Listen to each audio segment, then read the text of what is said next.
What is up, everybody? Welcome back here to the Quarters Podcast. You know what time it is. It's time for another mock draft as the season kind of wraps up. We have a 2025 NFL mock draft, first 32 picks here with trades. So we had some fun. We bounced around, added some trades in there. So we're going to talk about, hey, where does New England go? Where does the Giants go now that they kind of moved down a little bit in the draft? And just talk about kind of overall their team needs. So stick with us till after the intro.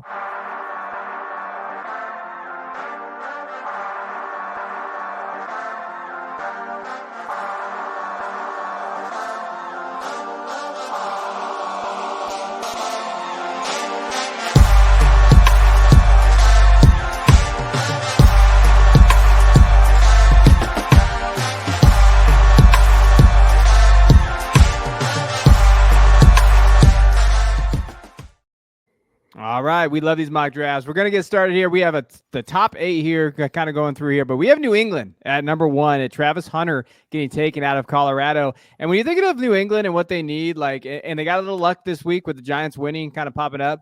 Team needs is everything. I think, taking Travis Hunter for me, when you're looking at this, is just essentially best player available, moving back possibly if a team really does fall in love with the quarterback here. I think that's always in play here with them, but they need everything. I think they need to address offensive line, but will they kind of look at Will Campbell and Kelvin Banks as being a guy to go at 101? Or will they take Travis Hunter or Tedero McMillan and say, hey, we want a true game changer there? I think with Hunter, he is the versatility as a wide receiver cornerback plays a role there. You saw the stats on the board, but just a phenomenal athlete. And I think for him, it gives a dynamic weapon for Drake May on the offensive side at times when they need to have him in there, but also defensively, they could have the best cornerback room in the AFC. So I think that's what plays a role in Travis Hunter being here. We'll have time to debate this as we get into their offseason and everything there. But that's why I went at the 101. Christian, any thoughts on that? It's a tough one for me because this is a class where I don't see a ton of teams wanting to move up to 1. We do have a trade incoming here at number 2, but I even hesitate on stuff like that. This isn't a strong quarterback class. Obviously, if there was a Caleb Williams in this class or even a Jaden Daniels or Drake May, then we'd be talking a little bit differently about the Patriots getting that number 1 overall pick. But all they have to do is lose, and they lock that up, and then they kind of dictate the draft. I think best player available is going to be Travis Hunter to them, so I understand taking him. It's kind of a weird pick because they do need to address offensive line. I think maybe free agency is going to be big for them so that they have the flexibility to do something like this and take what I think is probably going to be the best player in this draft. Yeah, I mean, you take a guy that can help you on both sides. They need help with the wide receiver room. Honestly, they still need help in the corner room, especially just another change of pace. They could use another strong on the outside guy, especially young, to just continue building this. The defense has been bad most of the year, and the offense has been pretty bad, and especially if Drake May isn't playing exceptional, as a rookie doesn't always do, unless you're Jaden Daniels. So it really is, like you said, best player on the board, just pick him, move on. Yeah, I think they could address it in free agency. I think they could throw $40 million or $35 million at T. Higgins and be like, "Hey, here you go, buddy. Come here if they need to." But they do need to replace a ton of that offensive line. They probably need 2 tackles. They probably need a left guard. Their center, David Andrews, getting older. They probably could go there. They legitimately maybe need 4 pieces out of 5 on that offensive line. So they're just in a mess area there. All right, we're gonna go Christian now. He's at the number 2 spot for the Raiders. So you talk about the trade and talk about the pick. Yeah, so we have the Raiders trading up here. We sent number 8, number 39, and a 2026 first for number 2 and number 176 to take Shedeur Sanders. Shedeur Sanders famously had New York Giants cleats before one of the worst performances that he's had in college in the bowl game. But I do think that there's a shot that the Raiders or one team falls in love with him.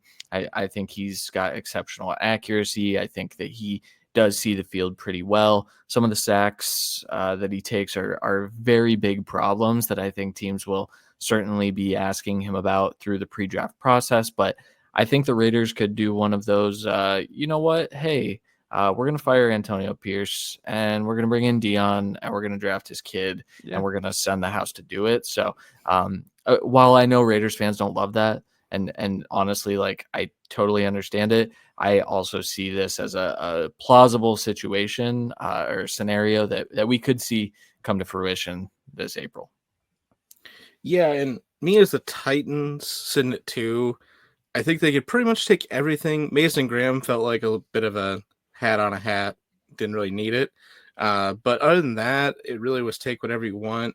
But they are with how the coaching and the GM have reacted to all the Will Levis and frankly Mason Rudolph just bad plays.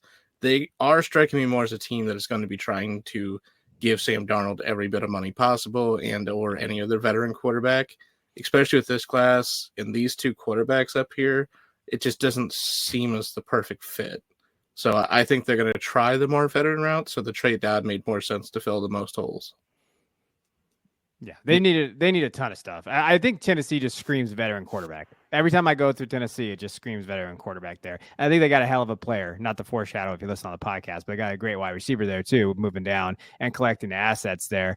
Now, I'm going to piss off Cleveland fans, so sorry out there, everybody in Ohio. I know you love me already. But, sitting at 3, I took Abdul Carter, edge out of Penn State, instead of Cam Ward. Now, I think that you can make a case for Cam Ward if you want to. I think he looked great in the bowl game, and we've seen him do extremely well. But I think, the reason why I go this is, one, I think the Browns are dumb, and I do think they love Deshaun Watson still. Like, they restructured the deal. They kind of both have this kind of out there. I think that they looking at it like, hey, maybe they just go address something. Possibly they get Justin Fields, maybe in free agency, and they kind of address it there.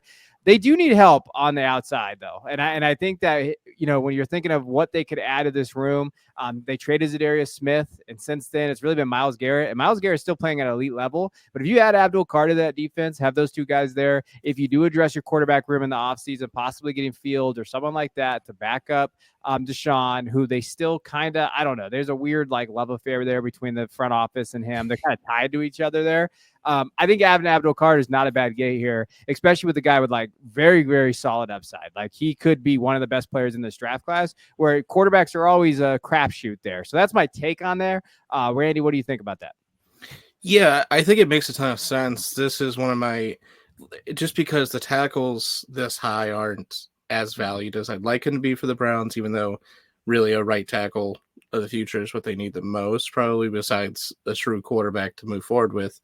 But they do same thing as the Titans. They strike me as a team, maybe not just in Fields, because maybe he'll get slightly more, but maybe this is a Kirk Cousins or Aaron Rodgers situation where another team's paying their contract. So they're paying them nothing, like Russell Wilson right now. It really makes the most sense, especially because they have no money. And I think this, Myles Garrett wants to be a part of the discussion for the future as he's the locker room leader. I think them facing that kind of thing and doing those kind of moves at quarterback and then doing this to keep him happy with a true running mate for the future, I think makes a ton of sense. If they take a rookie quarterback, they have to trade Myles Garrett. He explicitly said, I don't have any interest in a rebuild. And if you take a rookie quarterback, no matter how good they come out, I mean, Jaden Daniels is kind of an exception. CJ Stroud last year, it happens, but I just don't necessarily think that these two quarterbacks in this class can provide that for a team next year. And Cam Ward, I always say it, but his bad qualities are very similar to Deshaun Watson's. So I think when you start to look at that, I don't know that they would want to bring in a quarterback with the same style that Deshaun does if they're looking to kind of put him on the bench and replace him. But I think the Abdul Carter pick should be the favorite for the Browns. I think that's a perfect fit. They desperately need someone to help Myles Garrett out. So good pick, Kevin. I know the Cleveland fans might not agree, but I don't care. I'm also fully on board with if it's not Drew Aller, the Browns aren't going to win anyone. So that's fair. Okay. All right, Randy, give us your first pick of this bad boy. I know, right? All the trades and everything. I'm moving around. I went with Cam Ward to the Giants. It just makes the most sense. I don't know why they decided to screw this up. Again, I understand players don't take front offices do, but they may have cost themselves some draft capital here and trading up to get Cam Ward. Here they don't have to. The Raiders trade up to get their guy. They get to sit back and get a guy that makes more sense from what they were liking in last year's draft class. A little bit more of a mobile guy, a little bit more of a gunslinger than I just think Cam Ward fits. It fits the coaching staff and everything. I just don't know if everyone stays. That's going to be the true question mark. But either way, if they clear house, they need a new quarterback regardless. And this is definitely a worse landing spot for any of those veteran quarterbacks than pretty much any. So, like, even Browns or Raiders for that matter, in my opinion, just because of what they've done the last few times with veteran quarterbacks and everything, how they kind of treated Drew Lock with he was the number 2 all year, and then when it comes time to be the number 2, they want to go with somebody else. I think that's going to be a bad sign for a lot of veteran quarterbacks moving here. So I think them getting Cam Ward makes a sense. A guy that has a tremendous upside. You know, we see it time and time again. We saw in the bowl game where the mechanics go out the window at times. He seems bored back there at times and just throws flat-footed because he can. We'll see if that can continue in the NFL. I'm sure there's going to be some people that are turned off by him, quote-unquote, quitting for the second half. I mean, Miami's lucky he played in the bowl game at all. But I do think he went out. He showed what he's capable of. He did all he could. He noticed his defense wasn't stopping them at all. And he probably told the whole team beforehand, I'm playing the first half. I'm going to get you as much points as possible. So I think it's a good fit. I think he fits with Neighbors. I think they need to add some more weapons, but you need to attack the offensive line. But this is the good start to let's just reset this whole Giants team at quarterback. If your GM cares about Cam Ward opting out of the Pop-Tart Bowl in the second half of that, like you suck. Like that is just that's just simple. Hey man, it's Pop-Tarts, not Pop-Tart. They said on the broadcast there's no such thing as one Pop-Tart. It's one Pop-Tarts. I did learn that watching the Pop-Tarts Bowl, so that was pretty cool. We learned a lot watching that game. Yeah, I mean, the sad thing, I didn't learn a whole lot about Cam Ward because, like you said, he looked pretty bored back there, but also he's making some of those throws, and I'm like, yeah, I mean, he's got it. He's got the arm talent and stuff like that. And he has the Division I total passing touchdown record. That's absurd to think about. Just when you look at all the quarterbacks that have played and come out over the last few years, Cam Ward having that. Granted, he's a little older. He's played a lot of ball, but it was a nice showing, and I'm glad he opted out in the second half because I didn't want him to get hurt in a meaningless bowl game, and I kind of felt the same way about Shedeur. They both should have sat down, but credit to them for fighting to the end of the season, I guess, kind of.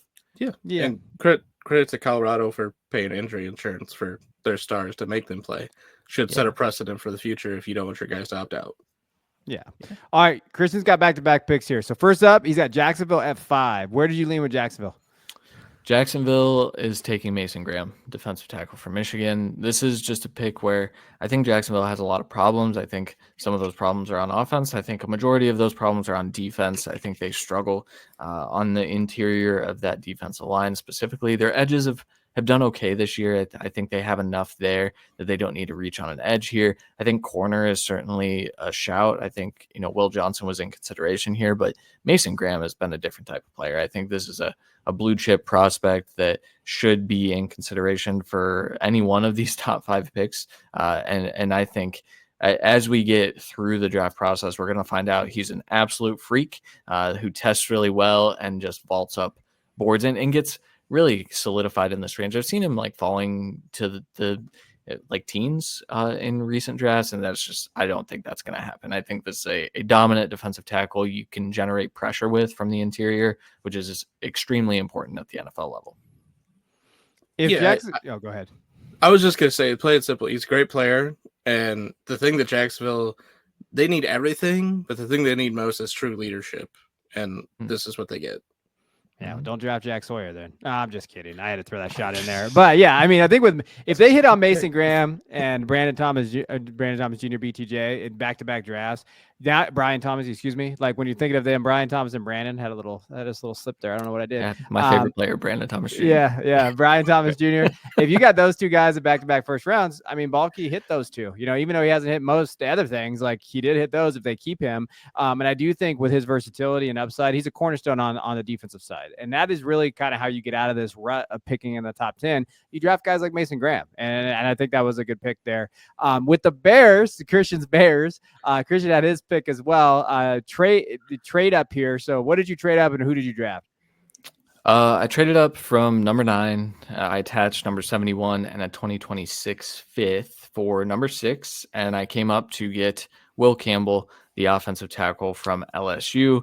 This is one where I'm not even sure if Ryan Poles is going to like Will Campbell because he might not have the arm length or just the raw physical traits that he's looking for. But man, when you turn on the film, it's just really good stuff. And I think what the Bears desperately need is a guy that has positional versatility and can maybe go inside if you need him to, if Braxton Jones ends up being your starting left tackle again next year after he comes back from injury. Like that's a real thing that could happen. I don't know if Kelvin Banks is that. I know some people have made him into a guard. I just don't see that. I don't think he's a good enough run blocker. I think Will Campbell is. So the Bears get a versatile piece on that offensive line that really, really solidifies the offensive line for Caleb Williams, where I know there's discussion out there that the Bears offensive line has been a fine unit. I'm telling you, they just haven't. Whether that's the route combinations downfield, whether that's Caleb Williams not seeing the field very well, which has happened at times. It's also been quite a bit on the offensive line. So I think the Bears have to go in that direction here. He's only 20 years old. That's the other thing too. He's young, so he can still develop and do those things, and he's versatile. Like again, I don't know where he fits though in terms of that. Like, is he gonna be tackle, guard? But even then, like they had to get somebody. I mean, and moving up, that's the price you pay to move up in that little spot there, to make sure you get him there. And I think he can thrive in various blocking schemes too. I think they can place him anywhere, and he can kind of fit in those roles. So yeah, I mean, they have to go offensive line. I don't see them going anywhere else. Do you, Randy? No, I guess I could see some defensive positions, but with the top edge rusher, the top D tackle off the board, unless you're going corner, which that's probably probably the strongest room. Yeah, I just don't see the reason to do that. And to me, the trade up here, the fun part is it being with the Panthers with me, but for them coming up, this is just them saying this is the only tackle we truly value in the top 10. We're going up to get our guy. We're just finishing this. And I think that's a smart play, especially because, Panthers could take an offensive lineman, truthfully. Obviously, the Jets can. The Titans really could. They don't need to, but they definitely could take a tackle. I mean, they need to take one, but they don't need to take one top 10. There's just no point in waiting. I think you trade up. You're not trading up with too much. You get your guy. And to me, it's a guy that should be a tackle at the next level. And he hasn't done everything this year we'd wanted him to, but I think he's still shown himself to be the top tackle in the class. Whether that's saying a lot or not, you still went up and got the top tackle in the class. I think that's a smart move. Yeah. Well, like he just shit all over my pick, but I'm at 7, and I took Kelvin Banks Jr. for the Jets, and so 6'4", 320, and the biggest thing really with the Jets, it relies around what the hell's going on with Aaron Rodgers. Doesn't seem like he's coming back after Garrett Wilson supposedly said he wants out if Aaron Rodgers comes back, so it doesn't seem very good. So I took arguably one of the better pass blocking grade out there, 89.0, and pass blockers out there in college football, and Kelvin Banks. Really with the Jets though, if they have a whole new foundation, who knows what the hell is going to go on with the Jets. This pick really comes down to what's going on with Aaron Rodgers. What is that coaching staff like? Did you see who they're interviewing for coaches out there today? It's like disgusting. Ron Rivera, Rex Ryan possibly could get a little love out there. So I think when it comes down to it right now with the Jets makeup, I mean, they have Olu Fashanu, and he's been great, but if you combine him and Kelvin Banks, you just move Banks over to right tackle. I think that's fine too. You double down to get 2 elite tackles that can kind of figure out that offensive line issue, and then you build out from there. I think that's the way right now. It's a safe pick for the Jets because I don't know what's going on with Aaron Rodgers. Yeah, it makes sense, and you're securing the offensive line. I think Olu is a fantastic pick.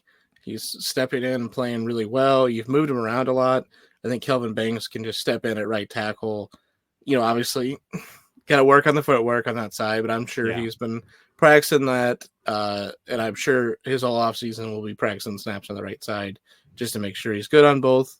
But either way, getting your tackles to the future back-to-back years is smart. Either who's your quarterback is, the top 2 are off the board for at least most people.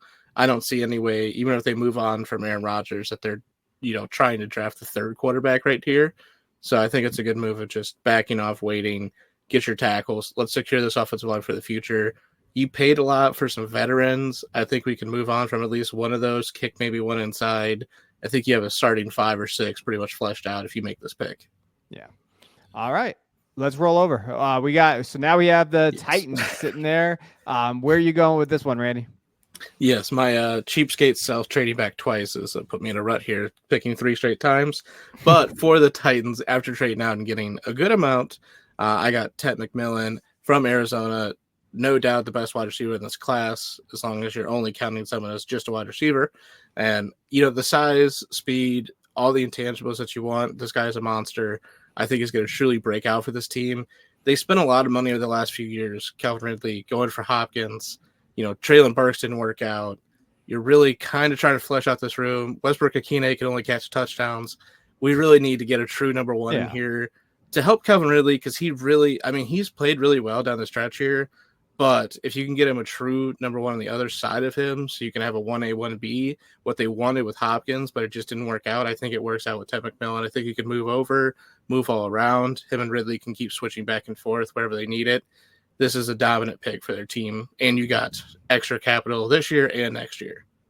If they can get a guy like Darnold, Ridley, Tet, Chig, Tyjae Spears, now you're really kind of talking about an offense that's much better.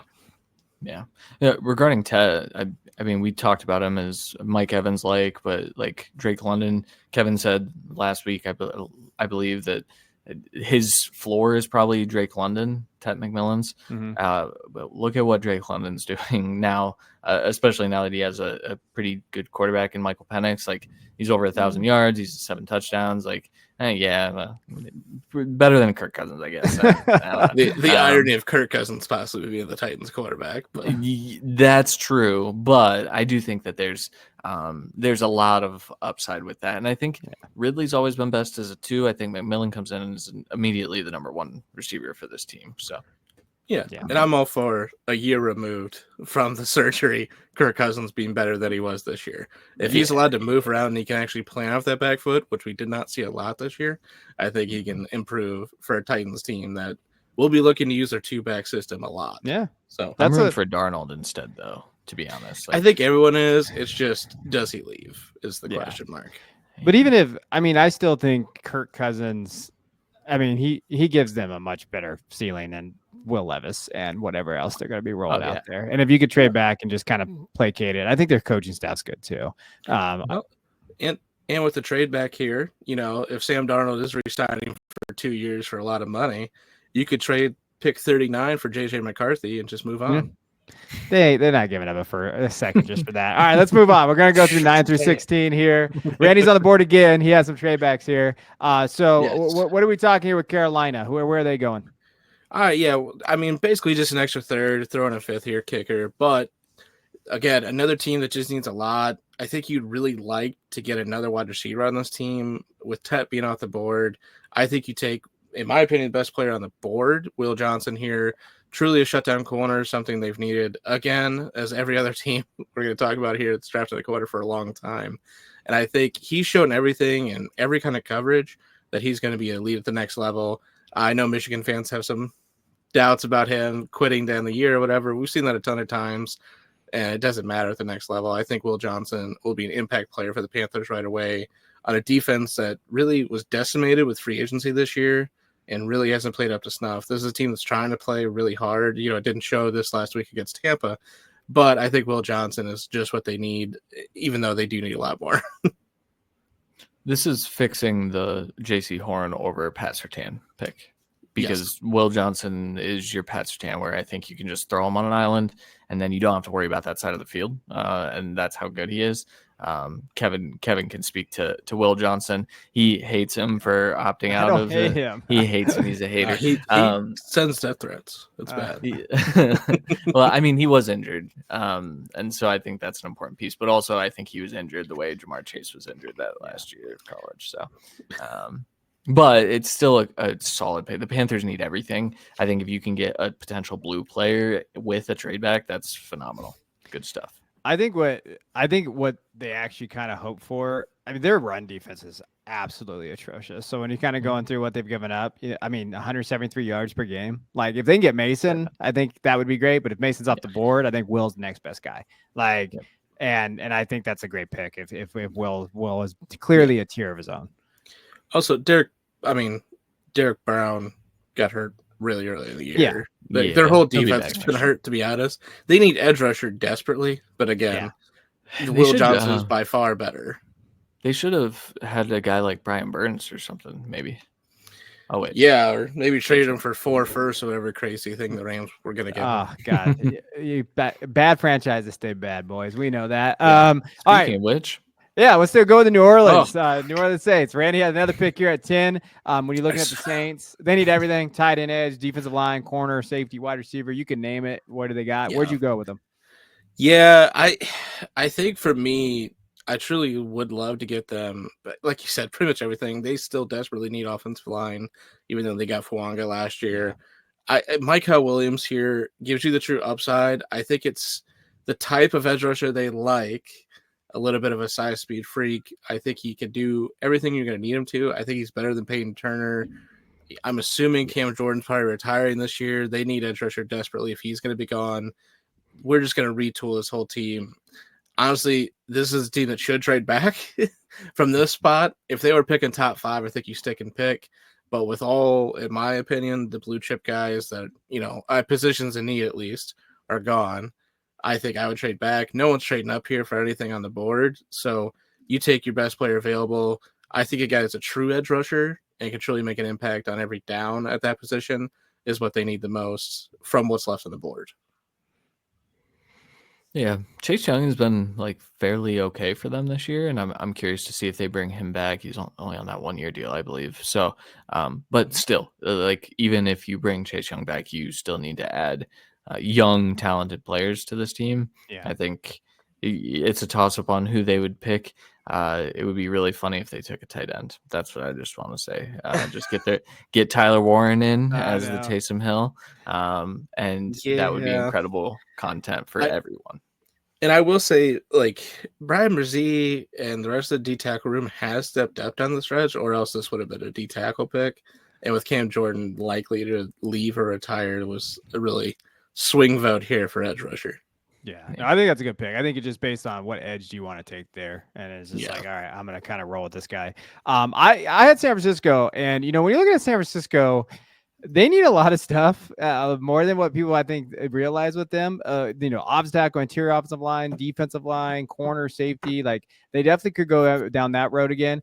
I took I took Jalen Walker. And with Jalen Walker, I go back and forth on this, but I do think that he can play edge for them. I think 6'2", 245. I know, kind of iffy there, but 7 sacks. When you're looking at him, he's versatile. He is explosive, gives him kind of a defensive playmaker on the other side with Bosa there. Kind of versatility. I know he's got to shore up some things. I think, for other, he just got to get a little bit better. I think athleticism, football IQ is there. I think he can do that. He sees plays well. I think he does that very well. But I mean, coverage skills, play recognition, things like that. You're like, okay, like he wins a lot on athleticism, but he's going to have to learn that. But I think this is a good fit for him if they're going to go edge. I like Jalen Walker moving there, going forward there. Christian, what do you think?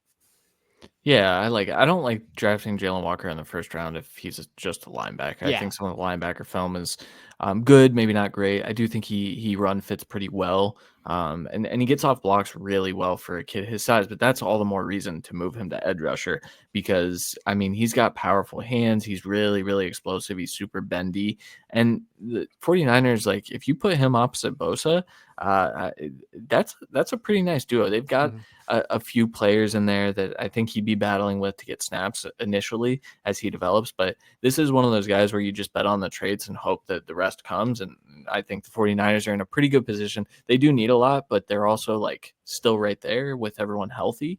And so if you can get a guy like this early and develop him and have Bosa and Jalen Walker for the long haul, they could be, perennial Super Bowl contenders once again. So good pick. Yeah, and I still truly think they needed an edge too. I think they're a kind of rotational bag to make it work right now. But if Bosa's ever out, they really struggle. So I think it makes a lot of sense to get a guy that could really fill in. Plus, they've had a lot of injuries, and Devontae Campbell, all this stuff at linebacker. You get in a guy that it's positions that aren't like dire needs necessarily, but offensive line picking here not great. I'm not even sure what they would list as the next dire need. So getting a guy that really helps you as 2 sub needs, and you can rotate him in and out. He can play multiple snaps, and you can figure out what works best. I think that's a smart call here for just a long haul when this is a team that needs to reset their winning window. To be fair, I wanted Michael Williams, but that son of a gun drafted him ahead of me. So, I really wanted Michael sitting there. In fairness, it was a good pick, so the Saints wouldn't do it. So that's kind of where I not an wanted edge to rusher. go.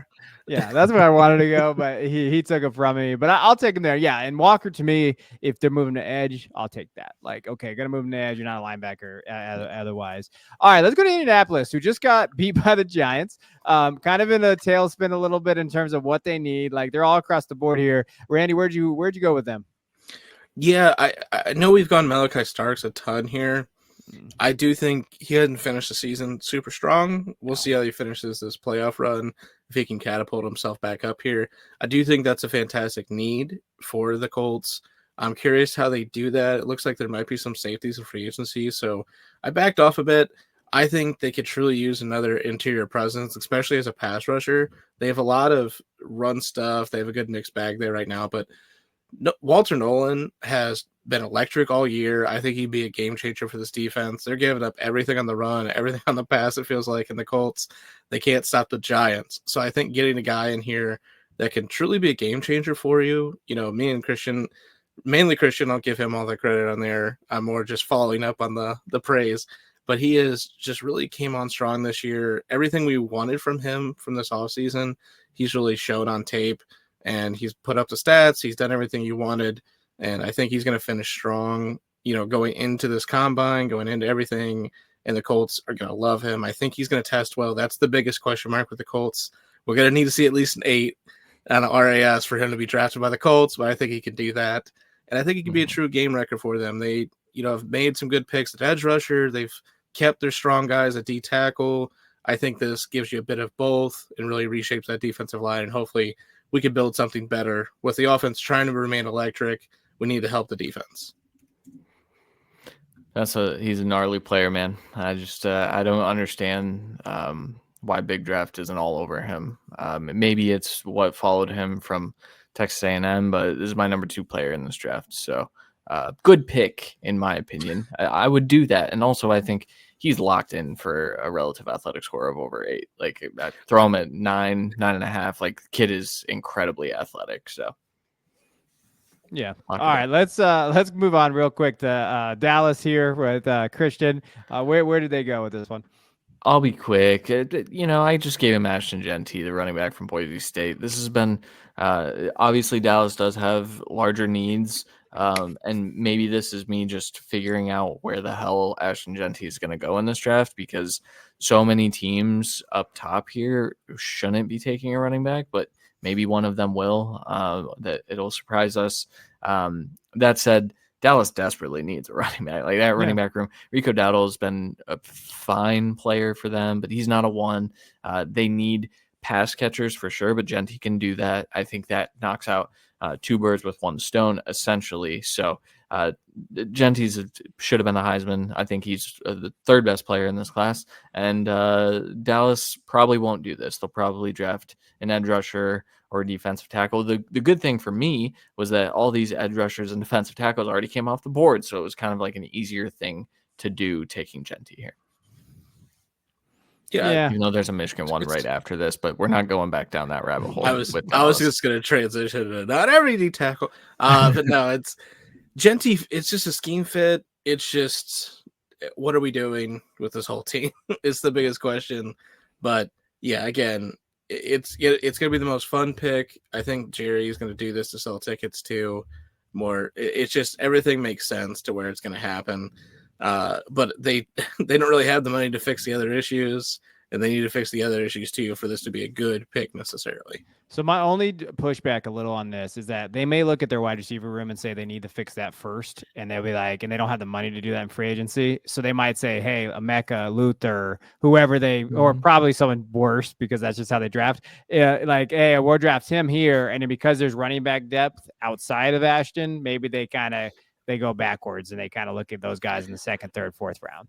Trey Harris, baby. Okay, I know. See, I just getting Jonathan Mingo vibes all over my takes there. But I think it's a fine pick. I think if Dallas takes him, I'll be happy as a Dallas fan. But I think from Dallas' perspective, he does fit a need, and he would definitely be great on this offense there. My next, I'm glad Randy didn't take this guy for Dallas, because I want him to be good in the NFL. Randy, where'd you go with Arizona? Arizona they have a lot of different needs. Edge, defensive line is really kind of where really kind of probably looking at based on what their defense have done this year. So where'd you go? Yeah, and this is a team that had an enormous amount of picks in the first 3 rounds, the top 100 last year. They used all of them to really flesh out this team because they really needed to. They spent a lot of money on D tackles and 3-4 DNs 2 years ago trying to make this thing work. I think getting Kenneth Grant here, D tack from Michigan, a guy that as a running mate with Mason Graham, really put up the same stats and worked so well together. They were just true stalwarts of this team. I think he can stop in right away. Maybe not give you the best pass rush, but I don't think you necessarily need that with how this defense is played. I think he can really just give you everything you need in the middle and really clog it up for you. I think he's going to be a game changer for them. They need something that's young to stick around in the middle. I think they paid too many vets personally in just 1 year, but I get why they did it as a stopgap to try and rebuild this roster. And I think Kenneth Grant allows you to get off of some of those contracts and just continue to reshape this team and use that money to fix the other issues you have. And I think he's just one of the best players after that top tier. I think him and Walter Nolan are just two of the better D tackles I've seen in a while. They just unfortunately are the same draft class as Mason Graham. Yeah. Mm-hmm. The Cardinals are a bottom half of the league run defense, and Kenneth Grant really helps that. But also, like not as much as a pass rusher because Mason Graham had that role, but like he can do it. He's powerful enough to do it. I think he's just going to be one of those guys that he quietly has like 8 sacks every year, but also is one of the best run defensive tackles. He's a good player, very good player. You hit it on the head. I think he's much better as a pass rusher than people give it credit for, and I think that he can he can also do gap control, be that A gap guy also, but he can also penetrate. Like I think he can give you defensive pressure for passing downs as well. So that's why I think this is a great pick. It's one of my favorite picks here. At 15, we have Houston moving up. What'd you move up for? First, I sent number 19, number 120, and a 2026 second for number 15. So quite a bit to move up here, but the Texans are struggling at wide receiver right now. And with a few teams here that could take one, I wanted to move up and go get Emeka Egbuka, wide receiver from Ohio State, CJ Stroud's former teammate at Ohio State.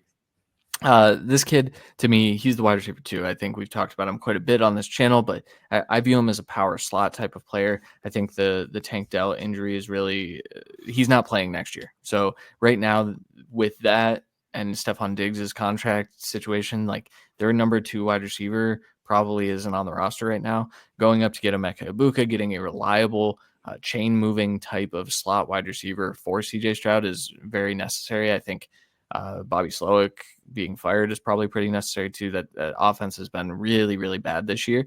And some of it's on CJ Stroud, but a lot of it is on, injuries, and also that offensive scheme has been really bad. So bring Emeka Egbuka in, hopefully get a new offensive coordinator and fix it, and bring back the CJ Stroud that we all fell in love with during his rookie year. Yeah, give him somebody he's comfortable with. And like you said, Tank Dell, with all those injuries, I mean, we're looking best case scenario. What Hollywood Brown just came back last week. That's what we're looking at. It's just best case scenario. We're looking week 17, I think. So we need something else on this roster. I think this is a better play of attack than let's keep Diggs around. I think they still could do that. I'm not sure they will. I'm not sure they won't. But I think Egbuka at least gives you a true second option. Obviously, I don't think he's ever going to eclipse Nico Collins, and that's no shame in that. But I think he gives you a good void. And then when Tank Dell is back and healthy in 2 years, full go, I think you have, there's no doubt, I would say, the best trio of wide receivers. And like you said, you have to trade up here. We don't know what the Bengals are doing with T. Higgins. Like you said, there's a few teams that could go wide receiver. Getting the second best wide receiver for your board is a smart move here. Again, Kevin made the point of maybe the Cowboys take a wide receiver here at 13 and go for a second tier running back later. You could kind of do that in theory with wide receiver too. It's just much less talent pool as you drop down. So I think both teams took the best talent available at the board for the position of need. Yeah, I can't see Houston getting out of the first round without a wide receiver. I mean, I had Luther going to him in the one I wrote. Like, I just look at it with the Dell injury. I can't imagine they don't just say, hey, we need to add to this room there. I think Emeka would be a great piece with Nico. I think Nico being there and having that wide receiver too there, I think any of these guys fit with him too. That's the fun part. It's what's happening at Ohio State right now with Jeremiah Smith. Like it's the same exact setup, and Emeka has really thrived this year in that setup. So, and you got two very willing and great blocking wide receivers for Joe Mixon. Yeah. All right, I'll move over to the Cincinnati Bengals here at 16. You know, for me, they need an edge rusher. I think if Trey Hendrickson leaves after next season, that could possibly, obviously, they're going to have to address that. Their salary cap kind of is a mess. What are they going to do with T. Higgins? They got to pay Chase. Well, what do they need? They definitely need help on the defensive front. I think their pass rush has been a little underwhelming this year. I think Nick Scorton gives them the ability to kind of go out there and give them a 6'4", 285 pass rusher that can exploit mismatch, is creative, can kind of be power rush guy as well. I think they can move him around a little bit. And he's just kind of a value piece here at 16. It's a good pick. I mean, especially when you look at the way that Trey Hendrickson wins, it lines up exactly with Nick Scorton's skill set. So I think like you're replacing him with a younger version of it. I don't think we've seen the best from Nick Scorton, but man, the Purdue film was really good. The Texas A&M film was okay. But I think I had him a little bit higher before the season. So I'm curious to see how teams feel. I've seen him falling out of mock drafts every once in a while. That said, I still think in this edge class that has a ton of talented players, he has a ton of upside. He's also very young. I think he'll be the youngest. I might be lying. This could definitely be a lie. But I'm pretty sure he's going to be the youngest player in the draft, no matter who else declares. I'm pretty sure I saw that. Could be a lie. Could be a lie. Either way, we're not 100% sure Trey Hendrickson is on this team next year with contract disputes. Sam Hubbard's either restructured or cut. You don't have really an edge 3 in this team that's working. So I think Scorton makes sense. And he's more, like you said, there's a bunch of upside here, but at least from the edges remaining, he's a bit more of a finished product with the top end competition. So I think it's a smart pick. And then next for 17, I'm with his teammate. I figured Shamar Stewart for the Falcons at 17, just another guy that is just a size speed freak. I think he's being vaulted up boards right now for stuff like that. I think he's going to test out of this world. And I think the Falcons are going to fall in love. They've desperately needed edge rushers for a long time. They refused to do it. I think they finally put the axe to the ground this year. It looks like you have the quarterback of the future. You have all these offensive pieces. You pay the offensive linemen. We're not touching that until later in the draft to get some depth pieces. So in my opinion, I think you have to bite the bullet, take the edge that you want here. I think Stewart fits. They've always kind of had a mixed bag, 3-4, 4-3 on the outside. I think he gives you both. I think you can play 3-4 edge as well as outside stand-up if you need it. I think he gives you everything you want, but there's still a lot to be desired in the tape. We need to see a lot more, but I think this gives the type of edge that they've drafted in the past with this front office. And I think you drafted 2 D tackles last year, I believe. You traded up for one that you shouldn't have. So now let's get the edge rusher to pair with these really athletic D tackles you did draft, though. Yeah. It'd be really funny when they actually take a wide receiver because they have Darnell Mooney, and then after that it's Ray McLeod, and Kyle Pitts hasn't worked out, and then they're going to be like, what? We do really well. We draft skill position players. We got Bijan, we got Drake London, and that's 67% of Kyle Pitts. And Luther Burden. And yeah. I mean, just keep throwing things out. Well, no, this is a good pick. Pick Tyler Ward here, I swear to God. Yeah, right. I'm lower on Shamar. I struggle with the players that don't really have a bag at all. That said, like, he's going to be drafted in the first, probably. Like, he's just an absolute athletic freak. So it's tough for me to not it's tough for me to get through a mock and not have him in there, despite him being like number 80 something on my board. It's the classic edge potential over production.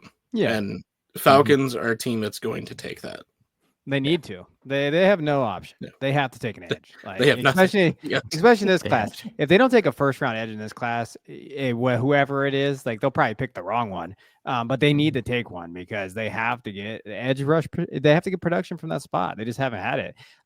The other interesting team is the Seahawks. I had them at 18. And they have 5 picks in this draft right now. They're going to probably get some comp picks for some departures, but John Schneider picks defensive players. So like for me, when I was looking at this, I'll take Tyreek Williams, defensive tackle out of Ohio State. And when you're looking at what, Williams he's been a stalwart in that Ohio State defensive front when he wants to play. So I think the big thing for him is like when he's on, man, he is a stud, and he's a stout run defender. Like he plays well there. He's flashed times of just dominance on that defensive line. So when he's in it, I think he fits the Seahawks team with what they want to do. They're at a weird stage though in their team. I don't really know what they are, but I know McDonald's there, and he can turn Tyreek Williams into a monster up front. So I'll take Williams here and then just let him play. And then they just say, hey, you know what? We'll fill in around him. We have a great defense already. I think we could shore up that defensive line, and then they'll probably attack offensive line later. Yeah. I mean, the big thing is Jerron Reed's a free agent. I think Leonard Williams has played really well. They drafted Byron Murphy last year, but they still need bodies on the inside there. And I think Tyreek would offer a lot of what Jerron Reed does. So I think you let him walk, you bring in Tyreek, and then your defensive tackles are Byron Murphy, Leonard Williams, and Tyreek Williams. And that's a good, especially when you have Mike McDonald at head coach. That's a good defensive tackle room where you need guys like this. So a good pick. I like it. No, I won't lie. I was going to go in the chat like, what are we doing? Drafting another top end D tackle of the Seahawks back-to-back years. And then I did remember Jerron Reed was going to be gone most likely. It just makes a lot of sense. I think you focus with this kind of class, bring in a new D tackle, let him walk, and you use that money elsewhere. And Williams, well, both Williams in this case, I mean, Leonard Williams has played arguably his best season this year. Adding Tyreek Williams along with Byron Murphy from last year, this is the scariest defense, like 3-4 front at least I can remember in the last 5 years at least. Well, and that's your starting 3 down, right? Like that's, I mean, and that's 3 downs too. All 3 of those are great pass rushers, good at the run. That's insane. Yeah. Hey, all right, Christian, go to Miami. I'm taking an offensive lineman, Dolphins fans. So sorry about it. But let me tell you about Gray Zabel. I have him listed at interior offensive line, but I think he can also play tackle. I think he's shown enough at North Dakota State to do that. If you are watching on YouTube, you see his incredible pass blocking and run blocking grades, 92.3, 85.4 on the run blocking front. The main thing with Gray Zabel is he is the most versatile offensive lineman in this class, and there's no debate about that. He has played everywhere except for center, and some people are projecting him to center. If you look at Aaron Brewer and how rough he has been this year for them, there's a chance that he comes in and just takes Aaron Brewer's spot, but they also have a need at both guard positions. I think they have a need at right tackle. I think Gray Zabel comes in and he just plays wherever the hell they need him to play. And you know what, Dolphins fans, I know you believe in Patrick Paul, but don't. I just would say don't. That's fine. Patrick, this doesn't mean Patrick Paul's cut.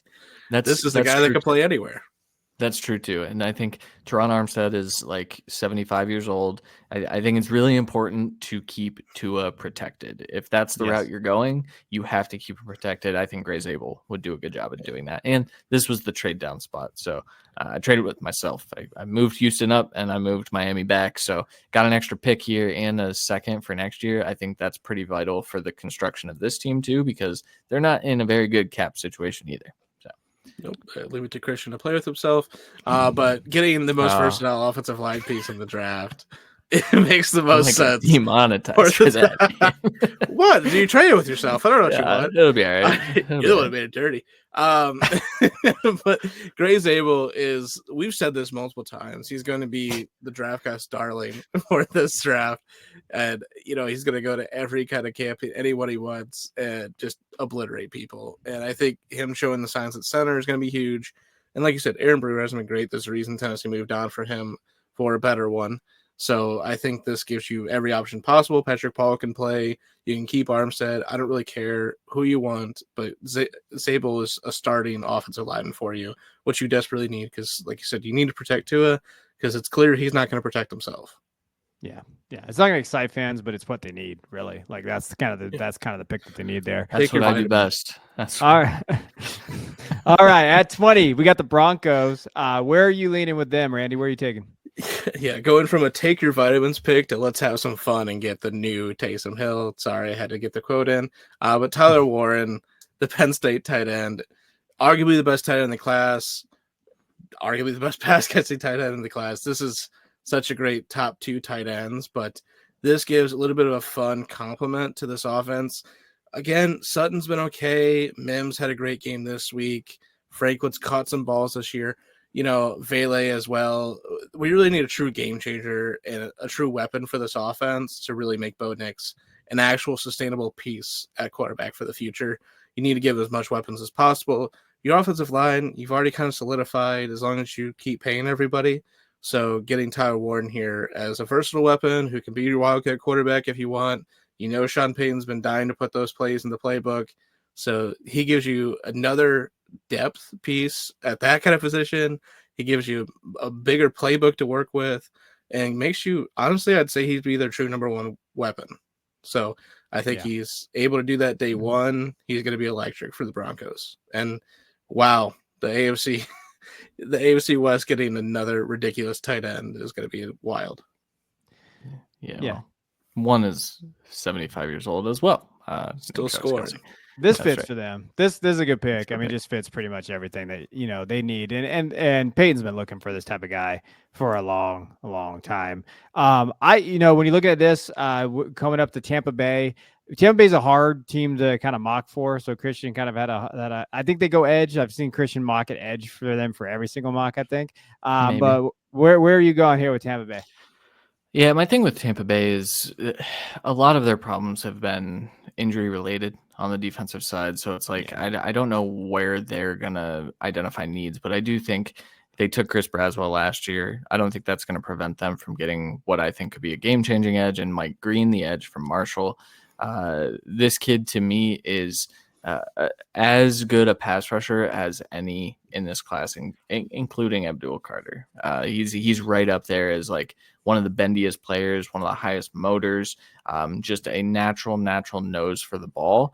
If you are watching on YouTube, his 20.4 win rate is right up there with Abdul Carter, but he's also really good as a run defender. I think the Bucs don't have a guy like this right now. So to me, you get that bendy player that can get around the edge. You've got a few power rushers. They were talking on the broadcast recently that like their plan of attack, and they even say this, is to just collapse the pocket with power, but this gives you the versatility and flexibility to do other things on that defensive front. So Mike Green, come on down. Marshall, first rounder. We love to see it. We really do. Yeah, and people are gonna Marshall doesn't play anybody. He did really well against Ohio State, against Josh Simmons in one of his only games this year. He's looked really good on tape. And I think he can just continue that play. He's going to do great at any of these combines and anything he's going to do. So I think he's going to end up a locked-in first-round pick. And like you said, given just a depth piece at worst, as long as a better change of pace for this team, you need somebody with speed. It's perfect to set the edge and collapse the pocket, but you need that change of pace on the other side as well to have a truly dominant edge rusher team. Yeah. Now I had the next 2 picks. I had the Chargers and the Rams picking at 22-23 respectively. I got California. I'm tired of drafting Loveland to the Chargers, so I went a different direction here. I took Derek Harmon, Oregon defensive tackle. I think that they could fill out their defensive line. And we're looking at Harmon, out not withstanding the playoff as we kind of talk about it, but 6'5", 310 pounds, and when you think of what he can do, I mean, he could be a force inside, but also a very good interior pass rusher. I think he's got upside too, and I think the Chargers could use him on their defensive line. And I know Harbaugh loves guys like this, and I think that if Minter is still there, I think they could use this. We've seen their defensive line. We just talked about Mason Graham and Kenneth Grant, those guys like that. I think Harmon would fit right into their system very well. And if they don't go tight end, if they decide, hey, we're going to kind of go a different route here, or wide receiver, I think DL is probably number 3 or edge somewhere in there. I know they're edge, when you're looking at that. So I'll take Harmon here just to be a little bit different for the Chargers. Yeah, I mean, you just listed their top 4 needs. True, weapon at the tight end position, another wide receiver to complement McConkey. Johnston has played well this year, I would definitely say, and I think he's continuing to come into his own. They still need another piece in that, whether that's a tight end or wide receiver. And yeah, they left the wide receivers go last year, all the big money ones. They kept the big money edge rushers. I think Khalil Mack is gone. I think they're going to be looking to improve as a pass rushing D tackle that can also do some on the run game, and that's what Harmon really does. And they need to add another edge as well. But you pick the best one on the board. I think Harmon getting the D tackle out of those weapons we just talked about. If it's not going to be Loveland, I think Harmon's the perfect fit for this team. Yeah, it just might be Loveland. So yeah, it might just be Loveland, but or I mean, they could get Harold Fanning, or they could get any of these other tight ends. They get my boy Mason Taylor. Just go draft him later. That's also That's a guy to go get. Now, at 23, I took Josh Simmons for the Rams when you're thinking of what he could do at tackle. I know he's coming off the injury and everything there, but the Rams, when you look at their offensive line, I mean, there's some concerns there long term. I mean, Rob haven't signed the right tackle, final year of his contract. Alaric Jackson deal is expiring as well. I think it just depends on what they do with Stafford. What the heck's going to go on there? Is he going to retire? Do they still want to build around him? I think line is probably the way they go here. And they could go maybe linebacker, cornerback, possibly. Maybe they go there, but I just stuck with line because it's easy for them. I think it fills a need. Yeah, that's a good pick. I mean, they desperately needed to do this last year. I think they thought they had better players at that position, and I just don't think they've been good enough even this year. And so if you're losing pieces as well, Josh Simmons is like one of those guys where I think he probably is playing as a rookie, and hopefully he's healthy enough to do that. Yeah. That's the main thing. Yeah. Go ahead. Green Bay, 24. Yeah, I have the Green Bay Packers, who admittedly have been pretty good against the run this year. I think a lot of that is scheme related, but I'm giving them Alfred Collins, the defensive tackle out of Texas. If you want pass rush, he's not your guy, but if you want run defense, he's definitely your guy. This is a kid that he was flashing last year when we were watching Tavondre Sweat and Byron Murphy. And you'll see on the screen here, win rate of 7.2% on pass rush, not good, but miss rate of 2.0% in run defense, elite. He's one of the best run stuffing defensive tackles in this class. He's super athletic. Kevin talks about how good this Texas defense has been. Alfred Collins setting gaps and really maintaining a stout run defense has been part of that. So while I am just naturally going to be a little bit lower on him because of the lack of pass rush, I do think that the Packers could look at him as an option to really, really solidify that already really good run defense. Yeah. Yeah. He's different than the rest of the D tackles. It feels like we've picked. So I think it's just a pure run focus. I think you can get a little bit more of that pass rush stuff we're already seeing from Tavondre Sweat and other stuff like that. Guys that are getting a little bit more open when they're not just the focal point. And he would not be the focal point of this defensive tackle room. I think he could continue, like you said, to make this defense better at stopping the run and, free up the linebackers, which is desperately needed to continue to make this a good defense. They need some more pieces, but this is a great start. Yeah. And Green Bay, they just draft defensive players in the first round. 7 out of their 9 first-round picks since 2018 have been defensive players. I mean, that's just kind of where they go, and they're there. Now, at 25, we have the Pittsburgh Steelers. Where are you going with that one, Randy? Yeah, wide receiver feels like always the pick, but with all these rumors swirling mainly from the defensive players for the Steelers about someone not doing their part, I think it's either Minka or Sutton. Yeah, and I'm going to say it's Sutton. So I'm going to get him the heck out of the starting lineup and off this team. Siobhan Ravel, if he was healthy this year and played, he would be competing for the top corner. He would not get it, but he would still be probably third and locked in that. But now other guys are trying to claim that kind of spot.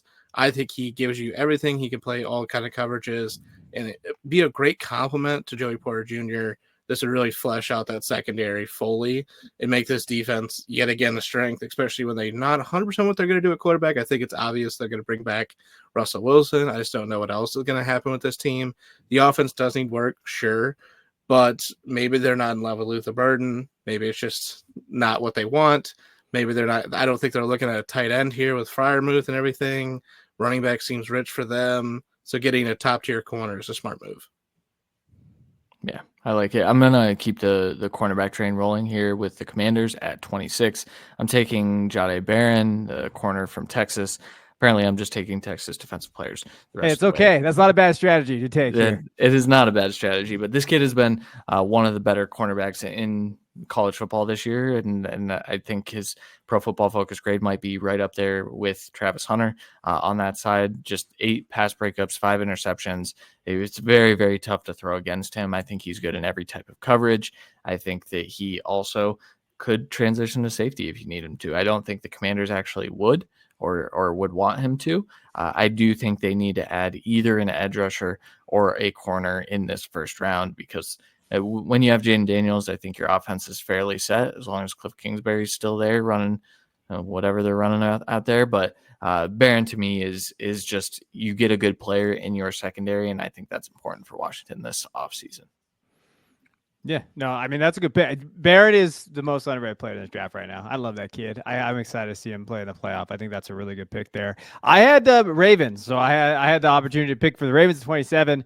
And, really with me, I looked at it, Adafi, Awa, and David Ajabo, they're set to hit free agency in 2026. They could look for an edge, and I think Princely, go ahead, Christian. Come on, me, Ellen. Thank you. From Ole Miss, 6'4", 255. When he had his best season this year, when you look at the numbers, 90.8 overall PFF grade, 90.9 pass rushing grade, 81.4 run defense grade too. Like he was good on both areas of the football on defense, 11 sacks, 11 QB hits, 24 hurries. And I think with that type of raw talent, he screams Baltimore. Like he just screams like a Raven that they can put him on the edge. He can kind of come in there, make an immediate impact and maybe be a cornerstone as soon as the following year too, if he really falls in that place there. So I took Princey for the Ravens, kind of shore up that defensive line. Yeah, you listed the 2 free agents, guys they picked early in the last few drafts, it feels like, and they haven't worked out fully, haven't really besides showing a flash, get a new guy in, bring one of them back, let's move on. And kind of speaking of the same thing, Eagles, I went James Pierce Jr., edge from Tennessee. They've gotten a mixed bag of the young guys for this team, but the edge, the true stars of this team are getting old and retiring and leaving.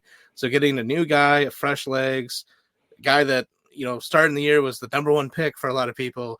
We didn't see a lot of that kind of production, all that stuff, but at the end of the year, we really started to see those flashes again.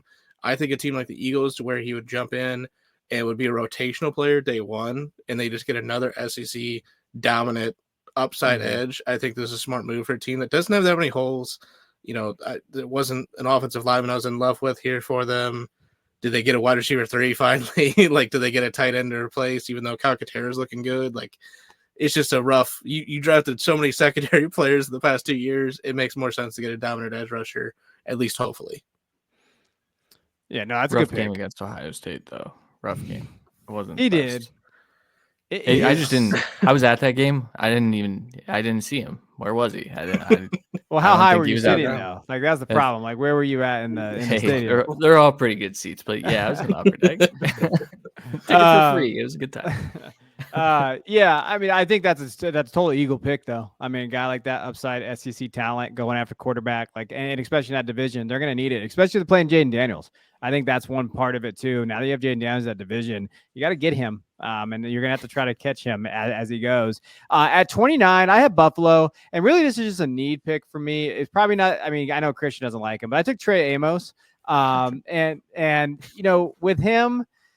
I think the fit makes sense for them because when you're just looking overall, like with the Bills, Russell Douglas, free agent, Khalil Elam has not been good for them. They definitely need some secondary picks there. And I think Amos can do that for them. I think he's been fine. And I think it just really is pick your poison with what cornerback you want here late. I wanted Barron, but he got drafted right before me. So that hurt my soul a little bit when I saw that. But I think Trey Amos could fit in there. I think when you're looking at him overall as a player, good size, 6'1", 190-ish listed at that.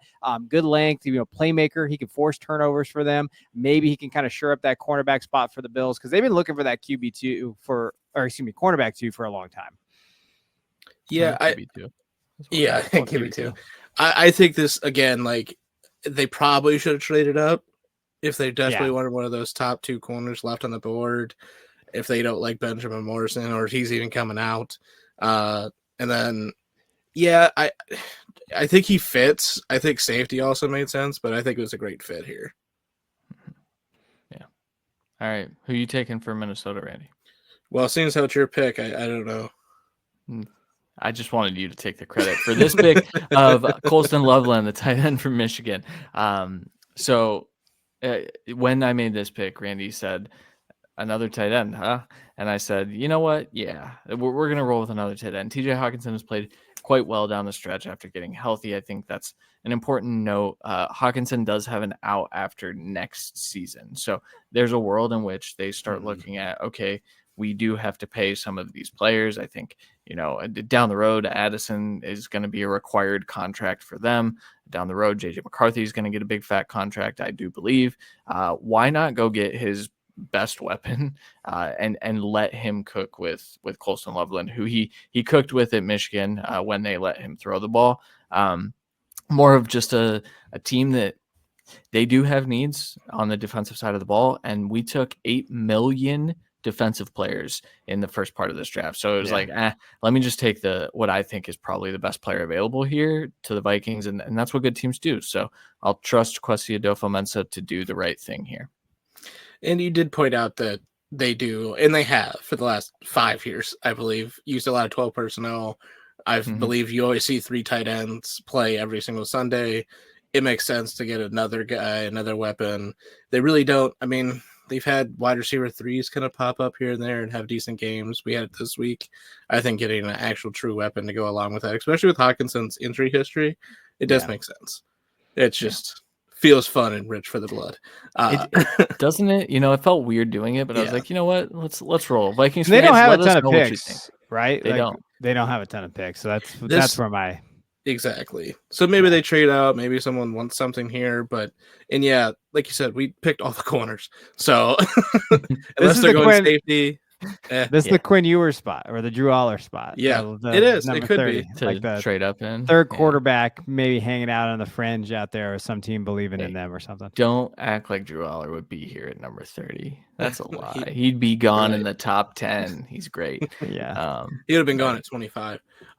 So I'm going 31. Captain Jack Sawyer makes the most sense. I'm going to keep doing this if I get the Lions pick. I don't really care if there's a better edge rusher. I'll clearly take it, but Jack Sawyer is a do-it-all guy. He's the personality, the intensity, the hardworking nature, and all the actual stats and traits on the field that you want. This guy, pairing him with Aiden Hutchinson at healthy, is going to be a nightmare for everyone. This defense for the Lions has been injured like no one's business, and they're still winning games because of this offense being crazy. If we can just pump the next 2 years of draft picks into this defense, this Lions team is going to be a dynasty. And Jack Sawyer is a good way to start that. Does Aiden Hutchinson talk to Jack Sawyer? You think that happens in that locker room? How do you think? Well, that's why they're on opposite ends of the line. They don't have to talk. The detail. Lee McNeil will say everything. It's fine. Great pick though. It's one of those where Shamar Stewart or Jack Sawyer are like the only 2 players that I can envision the Lions taking, which means they'll take like Jihad Campbell or something like that, something off the wall. But Sawyer's such Malachi a Starks. For them. They'll take Malachi Starks. They could use it after their injuries this last. I mean, they Brian Branch runs around. They don't have many needs, so like except edge rusher too. So go get them an edge too, or a wide receiver. Let's talk about my pick, since we had someone get yelled at for Colston Loveland. I took TreVeyon Henderson here for the Chiefs, and you know why? Because of vibes. All right, that's really why I did it. Hell yeah. I think that the Chiefs are drafting a running back for sure. I think that that's going to happen. Me and Christian were talking about this pre-show while we waited for Randy for 5 hours. We were talking about like, hey, really, what the Chiefs have done is they have essentially just the short passing game as their rushing offense, like their screens, their quick outs, everything there. It's 5-6 yards at a pop. But at a certain point, they need a running back there. I think TreVeyon Henderson does make sense. I don't know if they take him in the first, but I do think that they took freaking, I forgot his name already. Clyde Edwards-Helaire. And I think TreVeyon is a 3-down guy, pass catcher, great pass blocker. So I think those things, they'll fit well. And I think that they kind of have a luxury right now. I still think the Chiefs they could go tackle here. I thought Ursary from Minnesota. Like I thought maybe they go there, but I think this is a fun pick for them in a draft that maybe they like. Hey, we really like this kid. We can move up for him. We need a running back. It's of need, and we'll take maybe he's their running back 1 or 2 on the board, probably 2, Agenti. But teams are weird. Like they have different needs and they have different fits there. So maybe they take Trayvon Henderson. I think it'd be fun. I think he fit this offense really well. Yeah, it's a complementary piece to Pacheco, truly. So, and we saw exactly what Henderson could do with an actual pairing in the backfield this year. It makes a ton of sense. Yeah, he's one of the most underrated players in this class, by the way. Just an incredible player. But just, some of the stuff that like we saw his sophomore year is just it so clearly was injury, and people have kind of held on to those takes. I don't know why. Watch the film. Kid's electric. He is. Yep. All right. That's it. Let us know in the comments. What do you hate? What don't you like? What picks don't you love? What is your favorite team out there? Where would you go with these picks here? And we're wrapping it up here in 2024. We want to say thank you for all of the support we've gotten since we started the show, but also here on YouTube. We really appreciate all the views, the subs, the comments, just the fun that we've been able to have. We're excited about 2025 as it kind of rolls around, as we kind of go into it. We appreciate you guys still sticking to us and listening to us as we go into the draft process. Next up, Senior Bowl's coming, boys. It's getting here pretty quick, so we get to talk about that. Or junior/senior bowl now. I don't know what Nagy's doing out there. He's making things weird. So yeah, sophomore bowl. Pain in the ass. But all right, we appreciate you guys. We'll check you guys in the next show.